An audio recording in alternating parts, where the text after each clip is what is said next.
Welcome to the Cabral Concept, where board-certified naturopath and integrative health practitioner Dr. Stephen Cabral shares how he was diagnosed at the age of 17 with a life-altering illness and given no hope for recovery. It was only after studying and traveling all over the world did he discover how to combine ancient Ayurvedic healing practices with state-of-the-art naturopathic and functional medicine to fully rebalance the body and re-energize it with life. It's time to discover how to get well, lose weight, and finally feel alive again. And now, here's your host, Dr. Stephen Cabral. Welcome back. We're here today with our second host call of the weekend. Thanks for joining me here today. Hopefully you tuned into episode 1905 yesterday. That's at stephencabral.com/1905, where we talked about rebalancing female hormones like estrogen, progesterone, and even DHEA. We spoke about peanut allergies and 6-month-old based protocols. We spoke about potential leaky gut and chronic hives and what the issue might be with taking acid blockers for many years. Talked about the 16-8 diet and why some people actually gain weight on it. Then we spoke about a methyl donor called trimethylglycine and why it's so important to take, especially if you have methylation-based defects in your genes or taking certain nutritional supplements. The last question we went over was about blood sugar and what's actually normal for blood sugar to rise after a meal. So hopefully you tuned into yesterday's show today.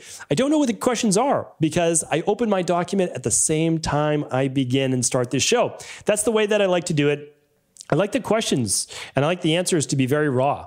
You know, it's whatever someone wrote in, I don't change it. And my answer is my answer without doing any extra research or anything like that. I just want to share with you what I've been able to experience and what I've seen over, let's say, now over 20 years in clinical practice. And that includes health and fitness and functional medicine and integrative health and all those great things, as well as just reading thousands of books, being able to experience working with many mentors and sharing everything that I've seen with you. And I try to do that in the concisest possible manner. And hopefully, like I said, even if the question isn't meant for you, maybe you'll be able to pass on the information to someone else it could serve. So today's first question is from, drum roll, Monique. All right, Monique is writing in saying, "Hi, Dr. Cabral. I've discovered you after listening to a podcast where Melissa Ambrosini interviewed you, and it's changed my life so much. Thank you for all you do." I appreciate that, Monique. And Melissa is a good friend of mine. She started out as just someone I met within the industry. Nick Broadhurst, I never talk out of turn, but Nick, her husband, has obviously shared many times how I've worked with him and helped him with his health. And I've been on Melissa's podcast now many times, and she's a good friend. So thank you for that, by the way. So Monique's question is, I have a question about an herb found called cat's claw. It says, cat's claw is an immune stimulant rich in proanthocyandin, a powerful antioxidant and free radical scavenger. This, combined with its white blood cell increase in effect, makes it effective in the treatment of cancer. It cleanses the intestinal tract, assists with Crohn's disease, arthritis, hemorrhoids, parasites, leaky bowel syndrome, ulcers, gastritis, allergic disorders, diverticulitis, and other gastro-intestinal disorders. It also helpful for chemotherapy recovery. It says to simmer 1 teaspoon in 1 cup of water for 10 minutes and take 3 times a day. I'm wondering if you've heard of it and what your views are. Thanks for your time. All right. Well, 2 things. So one is I've studied pretty much all herbs there are, all the popular ones at least, many, many hundreds. And that is because I am a huge advocate of herbal medicine. I believe herbs, which are plants, are medicine, and they were given to us in order to be able to heal. Now, there is no company in the world that should make claims like that on the back of a packet, even if they are true, because it's completely illegal to make claims like that. And I hope that we won't state the company's name, but we hope that the FDA does not come after them, because you can't make claims like that because those are medical claims. So I'm not going to make those claims. However, cat's claw is used for multiple reasons inside of natural health. One is it's used in the gut. So it's actually used as a scavenger in the gut, as well as something that can help to heal the gut, rebalance the gut. So it's nice in that way. I don't use it a ton, but I've actually used it in certain viral-based protocols, or I should say certain protocols such as a tick bite. I talked about a couple of years ago, I got bit in Maine by a tick. I was in there for about a day, found it on my leg. I was just not happy at all because I've worked with so many hundreds of people, maybe thousands with Lyme. And of course, I know how disruptive it can be to your health. So I went right away into my, my natural medicine bag, and I didn't have all these products available. So I went to my local natural health food store, and I actually picked up all the products that I use. And if you want to find out what I use for a tick bite, again, it's not a medical treatment protocol, then you can just go to stephencabral.com/podcast, type in tick bite, and you'll find it. Or always feel free to ask at cabralsupportgroup.com if you can't find the podcast. But anyway, cat's claw was one of those that I used. All right. So I don't know exactly what you're using it for because it doesn't say. But it's a good product. I wouldn't use it every day unless you need it. So I used it for 3 weeks during my tick bite protocol, and then I haven't used it since. So your herbs are medicine. So use them when you need them. All right, Kelly's up next. Hello, Dr. Cabral. I was diagnosed with atypical hyperplasia in one of my breasts 8 months ago. I had the area surgically removed and no cancer was detected. I am now taking tamoxifen, 20 milligrams daily to reduce the risk of breast cancer. I'm working with a naturopath who works specifically with people who have cancer or who are at risk. He has me on a protocol that includes 20 milligrams of melatonin. I had to work up to that amount over time, over a few weeks, but now I'm fine with it. My question though is I've noticed my morning blood sugar is higher than what my levels typically are. I used to wake up with a blood glucose level between 75 and 85. Now it's typically between 95 and 105. I eat a mostly paleo diet, exercise 6 days a week, and keep myself very hydrated. So my question is, can that much melatonin have an impact on my blood sugar levels? This is why I love doing the house calls, because I've never gotten this question before. And I've never even had to think about this question before because I don't put anyone on 20 milligrams of long-term melatonin. Have I used 20 milligrams before? Very rarely, like on the one hand in 20 years. My typical dosage is 2.5 to 5 milligrams for most people. People that have a really difficult time getting to sleep, 10 milligrams for maybe 3 weeks. And then we just gradually reduce that by a milligram or two each week until we get down to maybe a maintenance dose of 2.5 milligrams. 20 milligrams dramatically changes your hormone production because now you're starting to get in the territory of what your body would start to produce. So I'm not going to say that your naturopath is wrong. Melatonin is a powerful anti-cancer-based hormone. I don't do things unless they're needed in terms of supplementation. So I use the daily foundation protocol. Yes. I do the immunity protocol. Yes. I use a few anti-aging products. Yes. Okay. Those are things that I know my body needs. Like they need that. You can make a case that your body doesn't need resveratrol. I agree with you, right? I agree with that.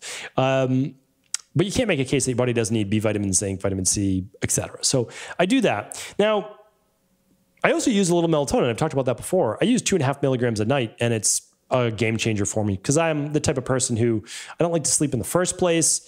My mind's always going, not in a bad way. I'm not anxious at all. I'm not nervous. I just have I'm always working through things in my mind in a good way. I love it. I love puzzles in life. I love problems to solve. It's very strange, but it's who I am. And I enjoy that person, so I don't try to change it. So that's that. So the melatonin, though, at night just helps turn it off. I could see in a roundabout type of way that if you lower cortisol too much, it could have an effect on blood sugar. I don't know that. This is just me kind of working through it and talking through it. But the thing is this is what we do. So I did this. I'm going to share this with you right now. Episode 1893. It was a Motivation and Mindset Monday. The way that we're able to figure all of this out for anyone who works with us in our practice or anybody who runs a lab at eco.life/labs is that we work variables. Let's say we thought that your elevated glucose, which is too high, by the way, it's not a fair trade-off. You don't want high glucose more than you want to take more melatonin. So maybe melatonin is a great part of a natural anti-cancer routine. Again, I'm not saying that it is, but maybe it is, okay? What I'm saying is this. If it causes high blood sugar, well, now you have a greater chance for cancer. Because right now, we're not saying you have a chance for cancer. We're saying you remove the atypical cells, which, by the way, doesn't necessarily mean cancer, but yes, there's some mutated or cells that are atypical, right? No, you remove them. I'm not against that. I could say, well, that's smart. I think it might be a good idea. But here's the issue. Now blood sugar is high. What I would do, but again, work with your naturopath, is you may want to remove or just reduce your melatonin to 5 milligrams a night from 20 and see if your blood sugar returns to normal over the course of 4 to 6 weeks. And if that's the only variable you changed, well, you know it was the melatonin, and the dosage that you're taking is just a bit too high. Maybe you'll find, and again, I talk about it on that show. If you only use that as a variable, you might find maybe 7 milligrams is good for you, but not 20, right? So you'll eventually find your sweet spot working with your naturopath. All right, Laura's up next. Hi, Dr. Cabral. I recently took your 3-day bacteria and parasite stool test. My results came back with a level 1 of Candida Parapsilosis. Is this treated the same way that the other types of Candida are treated? I'd love to hear from you regarding what causes this and how to treat it. Thank you so much for your time and expertise. We're all getting a little smarter because of you, Laura. Thank you, Laura. I appreciate that. And I like to say that me reading every single day and doing research, I try to get a little smarter and pass that along to other people. So we're all just paying it forward. That's really what it's all about. Okay, so this form of Candida is becoming more prevalent. You probably wouldn't have even seen this. Maybe, well, hardly anybody was running this lab 30 years ago, but the lab was around. So, okay, this particular type of Candida is still a yeast. So remember, just keep in mind, we don't treat anything. We don't treat things. That's medical. That's conventional medicine. All right. So what we do is we go about rebalancing the body. All right, that's what we do. So this type of Candida, there are many types of Candida. Candida albicans is what gets the most press, the most media, but it's just the most popular, we'll say. But they're all forms of yeast and fungus, which means they're all rebalanced in the same way, which means we would start to use the CBO protocol. All right, so that's it. Hopefully that's helpful. Oh, you asked how you get it. It lives on the skin of animals and other bugs. It can be found in the soil, anything like that. So yeah, that's how you get it. Okay, Tom's up next. Hey, Dr. Cabral. First of all, thank you very much for sharing your knowledge with the community. So everyone knows that they must exercise and that there are a lot of benefits for it. But why should you exercise? If you're healthy, happy, weight is good, you're fit, why should exercise still be a must? Well, it's a great question. I love the question. I've actually never been asked by that. Like, hey, why exercise? Because Tom, I'm with you in the philosophy that you shouldn't necessarily do more than you need to in order to be healthy, because doing more is not necessarily healthy. So let me give you an example. We all need methylfolate, right? It's the methylated form of folic acid. And there's debate. Some people need 400. I know that the milligrams have now changed. It's like 333 micrograms.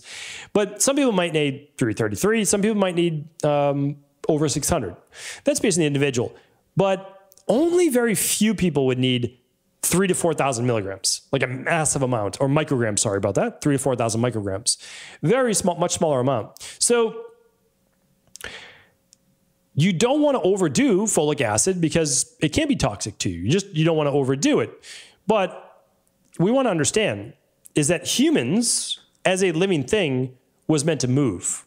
So when you look at the de-stress protocol that I wrote up, diet, exercise, stress reduction, toxin removal, rest, emotional balance, science-based supplements, and success mindset, exercise is in there because exercise actually regulates mitochondria, muscle mass, which equals metabolism, which equals longevity, because it helps with strength, it helps with fall prevention, coordination. Exercise stimulates the nervous system. Exercise moves the lymphatic system. Exercise helps with neurotransmitters and the mind and mood. Exercise is good for the brain. It moves the glymphatic tissue as well. So, I mean, I could go on and on. I mean, exercise is a natural anti-inflammatory when not overdone. So exercise is a must. Here's the thing. A lot of us, I thought I was healthy. I thought I was happy up until I got sick. So the thing is, we're all filling up our rain barrel unless we're paying attention. And exercise, even if it's not your favorite, has to be done because you're human. So you need to mimic some type of human movement. Now, you could just walk. You don't need to go for a jog. You could walk. But you also need some type of strength-bearing activity to stimulate, or I shouldn't say stimulate. Yeah, stimulate's a good one, but also simulate human movement. So you're going to do things in a sagittal plane a frontal plane, and a transverse plane. And if you don't know what those are, you can go back to a previous Training Thursday of mine, and you can just type in 3 planes of movement, and you'll be able to find out what those are. So it's a must. It also helps with what's called apoptosis inside the body. So it regulates cell death, programmed cell death. The weak cells die, they make more healthy cells. So these are all, it affects your telomere length. So Tom, I like the question. Hopefully I gave you enough reasons to start an exercise program. Again, more days than not. That's it. Just more days than not. Monday, Tuesday, Thursday, Friday, Monday, Wednesday, Friday, pick a weekend day, half hour, 40 minutes, you're going to be good to go. Christina's up next. Hi, Dr. Cabral. I hope you're doing great. There's this weird health question that's been on my mind.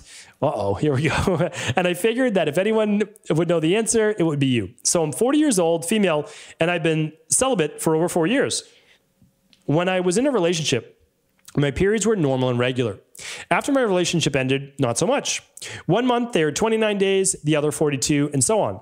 Can it be the fact that I'm not having sex anymore that's influencing my hormones and making my periods irregular? I know it's a weird question, but I have a gut feeling that this could be it. I'm super curious to hear your thoughts about it. Thanks a million, Christina. So it's not a weird question at all. I don't even know. I mean, I understand that, maybe it's sometimes these are considered like taboo topics, but they really shouldn't be. This is part of normal human physiology. This is, again, not a weird question. And the answer is your gut feeling may actually be absolutely on par. So when men and women have sex, it changes their hormones while having sex and directly after having sex. So you do want to keep that in mind. And testosterone is one of those main hormones as well. Your testosterone will boost, but actually then it can dip the next day or so and then boost back up. So it absolutely can be affected by this. However, just keep in mind that it may be just completely coincidental. So you're 40 years old. You might have lowering, not all the way. Again, I'm not saying that you're entering menopause because I'm not going to give you that diagnosis, but you may actually see yourself starting to dip a bit in terms of your DHEA, which affects your testosterone, which affects your estrogen. And if you've had increased stress at all, you might see a decrease in your progesterone. So there's always an explanation. This could just be coincidental. You might actually start to see a little falling of the hormones, but you can get a natural boost, but you want it really customized for you. So what I would do is I would run one lab. Again, I'd love you to run the Big Five. Of course, the Big Five is you get the most amount of data. But if you can only run one labs out of the Big Five, I would run the stress, mood, and metabolism test that goes through your estrogen and your progesterone. It goes through your DHEA and your testosterone, your cortisol throughout the day, your thyroid hormones, and then it also goes through vitamin D, hemoglobin A1C, and insulin. If your periods are irregular, you want to take it somewhere about a week before menstruation would typically happen, and that might be the time you're having the most symptoms. So if you ever feel any bloating or low mood or irritability or more oily skin or any cramping or bloating, that's the time to take that test. So if you do that, the nice thing is this: we can assess exactly where you're at, which hormones are high or low, which ones might be out of balance, and just give you the boost that you need to get your body back on track. And of course, that's all natural. We don't use any hormones in our practice, no bioidenticals, anything like that. We just work with nature and with your body to be able to work as to what the root cause is for this. So hopefully that was helpful. We got through our 6 questions today, right? So we got Monique, 2, 3, 4, 5. Do we get 5 or 6? 1, 2, 3, 4, 5. Well, I like to do 6, so we're going to do one more question for today. All right. Dar is up next and will be our last questionnaire. All right. Hi, love the show. Big fan. I have a 2-part question. Do you know anyone that's gone through the mucusless diet based on Arnold Ehret's results? And if so, how do they feel? The guy ate leafy greens and fruits exclusively and was able to hike up mountains while fasting, walk 56 hours consecutively, and bike, I believe, something like 1,000 kilometers at one time, which for a non-athlete is mind-blowing. Also, how long do you think it would take the average person to clean their bowels on a juice fast? I'm on day 8 and surprisingly had a bowel movement. Ate the SAD diet up until the last few years, now getting more plant-based. Yeah, this is a great question. I actually did a podcast Friday review on the mucusless diet. I'm pretty sure about that. I'll let you do it. You can go to stevencabral.com/podcasts, and you can just type in mucusless diet, and you should find that there. It revolves around mainly vegetables and herbs. You can have some fruit for sure. And what it's doing is it's a highly alkaline diet. I know that's like a lightning rod word for many people, but what it does is it's essentially a massive detoxification-based plan for the body. Again, does it work for all? Not for all. Again, I've done very similar when I was on Ayurvedic diets, and I can tell you that I didn't have great energy. I had terrible energy. Some people might have great energy. Now, is it unhealthy? I don't think it's unhealthy for a short period of time. I think it would be unhealthy if a person wasn't getting adequate amino acids, which is about 0.8 grams of protein per kilogram of body weight.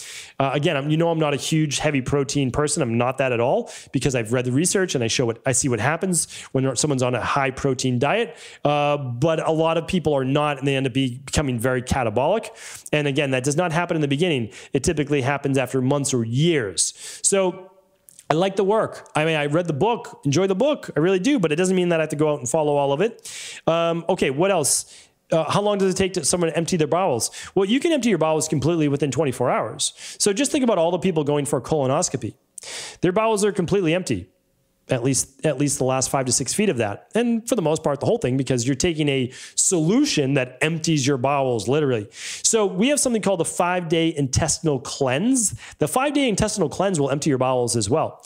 And it's all herbal based. So you can use this if you want, along with your mucusless diet. And that's at equa.life. And you can just type in intestinal cleanse and you'll find it. It's 5 days. And what it does is it allows you to get rid of all of the built up fecal matter on those bowels. So that's what I'd recommend. Nothing wrong, Dara, with a little bit of self-experimentation. Just make sure it doesn't get taken too far. Thank you, everyone, for tuning in today. Appreciate you. I really do. Thank you so much for all the reviews of the podcast. If you haven't left a review yet, I would love you to do that on your favorite podcast player. Take care. Have a great weekend. And I'll be back tomorrow with our Mindset and Motivation Monday. Thanks so much for tuning into the show. Really glad that you could join me here today. And before you go, as a listener of the Cabral Concept, I want to make sure that you are the first to know that we are giving away one of our most popular functional medicine lab tests.